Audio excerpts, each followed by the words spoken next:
They told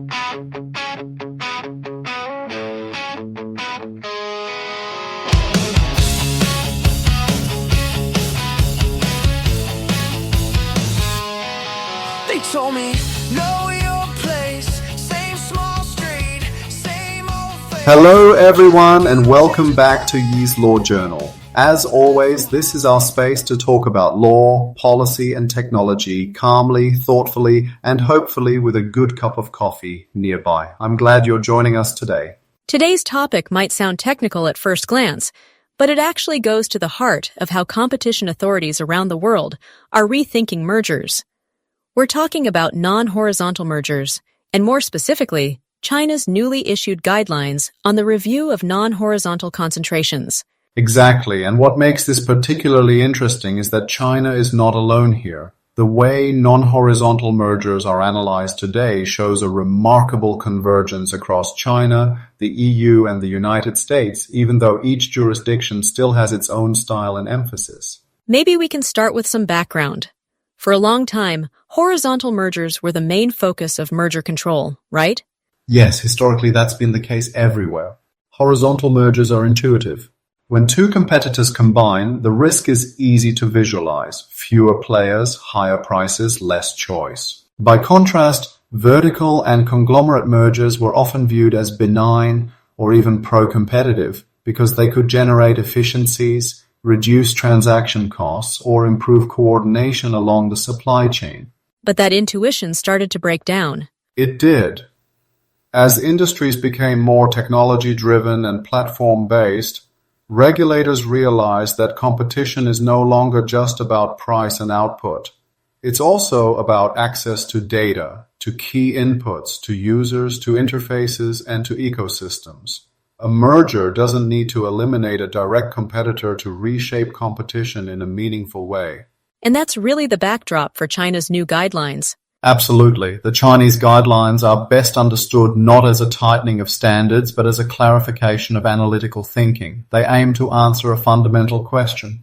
When regulators look at a non-horizontal merger, what exactly are they worried about, and how do they assess that risk? One phrase that keeps coming up in the guidelines is ability, incentive, and effect. That's the core framework, and it's not uniquely Chinese. In fact, this tripartite analysis closely mirrors the approach used by the European Commission and the US antitrust agencies. The idea is simple but powerful. Regulators do not assume that a merged firm will engage in exclusionary conduct. Instead, they ask three sequential questions. Does the merged entity have the ability to do so? Does it have an economic incentive to do so? And if it does, would the conduct likely have a meaningful adverse effect on competition? How does this play out in vertical mergers specifically? In vertical mergers, the classic concerns are input foreclosure and customer foreclosure. China's guidelines devote substantial attention to both.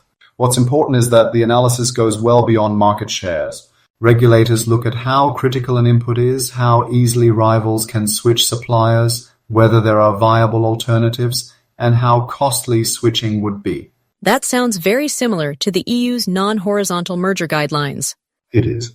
The EU has long emphasized the importance of indispensability, switching costs, and the ability of rivals to respond. Where China's guidelines are particularly detailed is in spelling out how these factors apply in modern contexts like data, algorithms, APIs, and platform infrastructure. In that sense, they reflect lessons learned from recent digital economy cases. And what about the United States? Vertical mergers there have been controversial. They have. The US experience is somewhat more cyclical. For years, enforcement was relatively restrained. Then we saw a more aggressive stance emerge, particularly under the Biden administration, with renewed skepticism toward vertical integration. Conceptually, though, the analytical framework is still very similar. The agencies ask whether the merged firm can raise rivals' costs or disadvantage them in ways that ultimately harm consumers. So where do we see real differences among China, the EU, and the US? One difference lies in emphasis rather than principle. The EU tends to be very structured and economics-driven, with extensive use of formal theories of harm. The US places significant weight on litigation risk and evidentiary standards because agencies must ultimately persuade courts. China, by contrast, places strong emphasis on predictability and guidance for businesses, which is why these guidelines are so detailed and example-rich. The guidelines also spend a lot of time on conglomerate or mixed mergers. Yes, and that's another area of convergence. Conglomerate mergers used to be treated as almost irrelevant from a competition standpoint. Today, regulators recognize that when products are complementary or closely adjacent, bundling, tying, or reduced interoperability can transmit market power across markets. This is especially relevant for digital ecosystems. But the guidelines are careful not to condemn integration per se. That's a crucial point. Like their EU and US counterparts, China's guidelines explicitly acknowledge efficiencies. A broader product portfolio, better integration, and improved user experience are not problems in themselves. The key question is whether those efficiencies are merger-specific and whether they are likely to be passed on to customers rather than used to exclude rivals. What about market share thresholds? Are they decisive? Not really. The guidelines provide reference ranges, but they are clearly framed as starting points, not bright-line rules. Even with relatively low market shares, a transaction can raise concerns if it involves critical technology, unique data assets, or the elimination of potential competition. This is very much aligned with recent thinking in the EU and the US. So stepping back, how should companies and deal teams think about this? The big takeaway is that non-horizontal mergers are no longer safe by default. That's true globally, not just in China. Companies need to think early about how a transaction might change market dynamics after closing, not just who competes with whom today, but how control over inputs, data, or ecosystems might affect rivals tomorrow. In other words, antitrust analysis is shifting from transaction structure to competitive structure.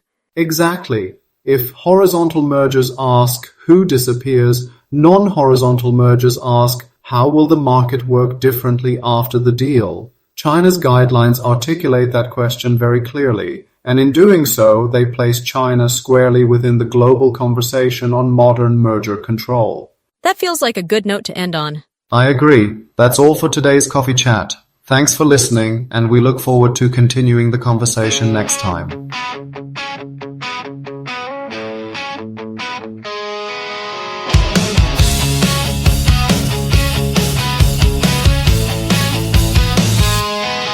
They told me, know your place, same small street, same old face. Kids like you don't change a thing. I laughed so hard it stung.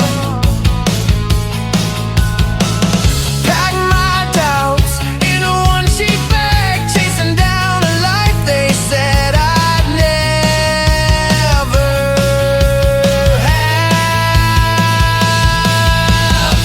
I won't live by the script they wrote. Tear that page, let the ink overflow. If the sky falls down, I'll stand in the rain. I'm not made to bow to a borrowed name. I was born to fight this fate.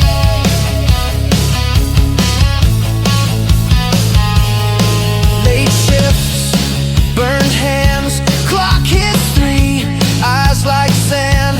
Friends gave up, said let it be. But every slam door shakes me awake. Every wrong turn teaches the stakes. I'm turning all this pressure into breaks. I won't live by the script they wrote. Tear that page, let the ink overflow. If the sky falls down, I'll stand in the rain. I'm not made to bow to a borrowed name. I was born to fight this fate.